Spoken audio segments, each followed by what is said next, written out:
UFC Fight Night Qatar is this weekend. Tsarukyan versus Hooker. In today's video, I'm going to be giving you guys my 3 favorite underdog picks and bets for this Qatar Fight Night. It's a stacked fight night from top to bottom. So before we go ahead and get into the video, hit the like button, hit the subscribe button, and let's get it started with the recap of last weekend's bets.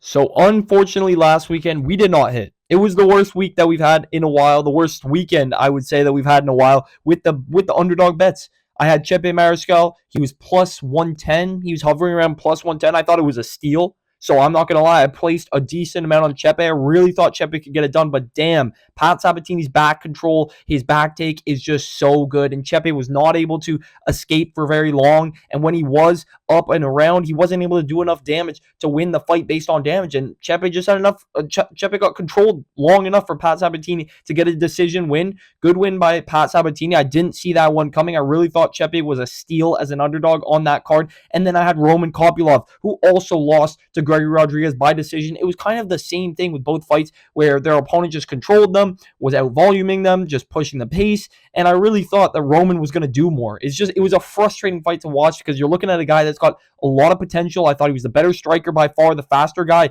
He just doesn't have that urgency, and he rocked Gregory Rodriguez in that fight and then didn't put the pace on him. He didn't put the pressure on him. He didn't go for a finish. He thought, I'll be fine. I'll be on the scorecards. I'll get a decision win. You can't bet on fighters like that. I thought both the guys were dogs. Chepe is a dog. He just wasn't able to get out of the bad positions. And we found out Roman Kopylov is not a dog. So we're going to bounce back this weekend with some good underdog picks, man. I've got some guys that are being completely overrated in these matchups, or underrated in these matchups, excuse me. And I think I've got some good underdogs this week, boys. So we're going to start with my least confident underdog bet. And then we're going to go to my most confident underdog bet. I got 3 on this card. I think Qatar is going to be a pretty favorite-heavy card, but I see some underdogs that could sneak or squeak out a win. So we're going to start with my least confident underdog bet, which is going to be Sergey Spivak at plus 110. He's fighting the blob Gaziev, man. And Gaziev's got some pretty big hype on him. He's got pretty big hype on him. A lot of people are going to be overlooking Spivak this weekend, and he's a slight underdog. I think the line's even gone up a bit. I think he might be plus 120, plus 130 now, but Spivak at plus 1, whatever he is, 110, 120, 130, is a pretty good line to take. I mean, you're looking at a guy that's got good grappling at heavyweight.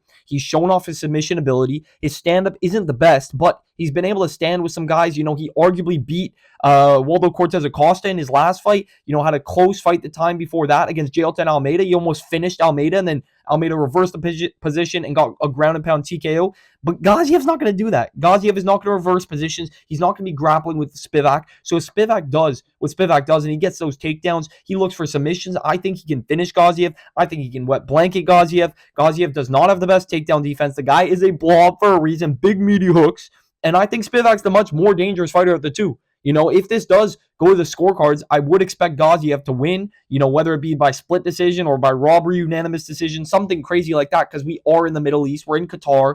You don't know what the judges are going to be like, but we can estimate the guys that their last name end with EV or OV are going to get a little bit of the lean, So Spivak does have to get a finish in this fight, but I definitely think he can. He's finished Marcin Tybura. I know Marcin Tybura ain't the best anymore, but he dominated Marcin Tybura in their fight, finished him in the first round. He showed some good promise against guys who are mid-level, and I don't think Gaziev is top 5 level. I don't think he is. I think Spivak is a good gatekeeper of this top 10 of heavyweight. He's lost to really good competition. Tom Aspinall, the champ. Cyril Gahn, the number 1 contender who just fought for the belt. He's lost to good competition. And I don't think Gaziev is there yet. I think Gaziev is a decent prospect, but he got blobbed out by Jairzinho Rosenstrike. What am I saying? Jairzinho Rosenstrike, who isn't even in the UFC anymore. So I think Spivak can win this fight. I think he can utilize his grappling. He needs to utilize his grappling, take down Gaziev, and once Gaziev's on the ground, he's a freaking whale on the mat, man. He can't do anything. He's like a whale out of water, a fish out of water. He's just going to be flopping around on the mat, and I think Spivak can latch up an arm bar. I think he can go for a rear naked choke, an arm triangle. I think once he's got Gaziev on the ground, he is going to be able to dominate him. So give me Sergey Spivak as my first underdog bet for UFC Qatar, plus 110. I think he's even higher than plus 110 now. So hop on that line because I think Spivak is being heavily overlooked this weekend. Heavily. We're going to move on to the next underdog pick and bet, though, for Qatar. This is a 50-50 of a fight. The odds at least suggest 50-50. And that guy is Beksa Almakhan, plus 110. I think the odds on different sports books are very close. Plus 110 on Bet365 is solid. I mean, he's fighting a guy in Topuria that has immense amount of hype. And we're not talking about Ilya Topuria. We're talking about his older brother, Alexandre Topuria, who is 6-1 in his MMA career, who took a long break, came back, got a few knockouts, got his chance on Dana White or in the UFC, fighting a prospect in Colby Thickness, Volkanovski's training partner, who isn't that good. I don't think Colby's good. And Topuria was not able to finish him. He wasn't able to dominate him. It was a close scrap where Colby was able to get off some things. You know, he wasn't able to strike crazy with Topuria, but he doesn't have good striking. Colby has terrible striking.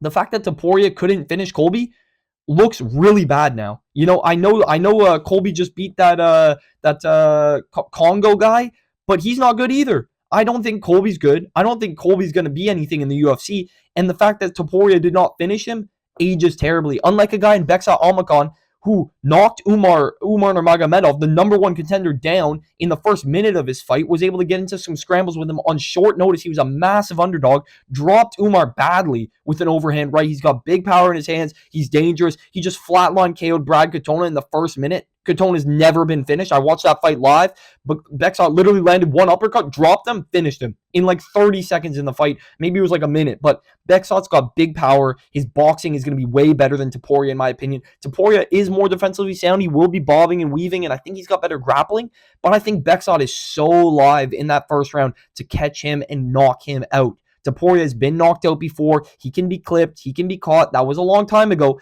but I think he's overhyped with that last name. We've seen so many times, time and time again, with these brothers. Muhammad Usman, not as good as Kamaru Usman, obviously. Gilbert Burns, and then we have his brother, Herbert Burns. Herbert Burns is nothing compared to Gilbert Burns.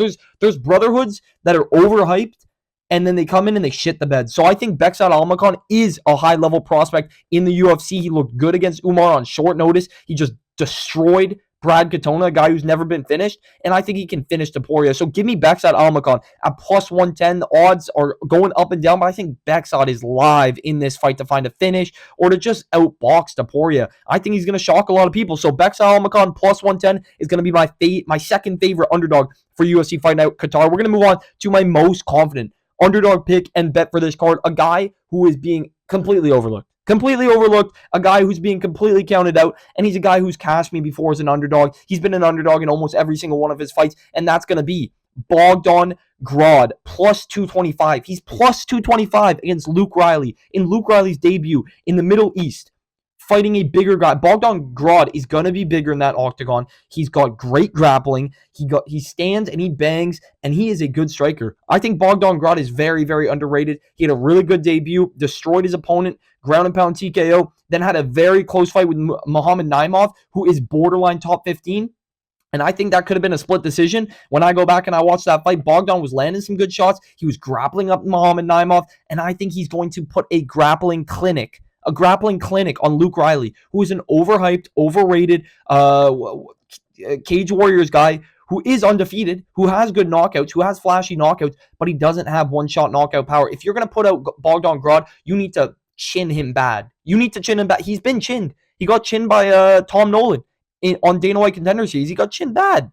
But then he came back and had an absolute war with his opponent, destroyed him, and then in his debut, did really well, utilized his grappling, utilized his ground and pound. I think Bogdan Grod's going to be the bigger fighter, the better wrestler, and I think if he has a wrestling game plan like he did against Muhammad Naimov, I think he's going to win this fight on the judges' scorecards. I think we're going to see a 29-28 big upset, plus 225 Bogdan Grod here. He's a guy who's 15-3. He's got 3 losses in his career, only 15 wins. He's very, very underrated this weekend. I'm going with Bogdan Grod at plus 225 as my favorite, my most confident underdog pick and bet for UFC Fight Night Qatar. Everybody's on Luke Riley. I think this is either going to age like wine or it's going to age like milk. Okay, this is a 50-50, but I do think Bogdan Grod can get it done. And at plus 225, I'm very willing to sprinkle on this. Let me know in the comments down below if you guys are tailing any of these picks, any of these bets. Let me know who your most confident underdog for UFC Qatar is, and I will catch you guys in the next video. Hit the like button, hit the subscribe button. See you.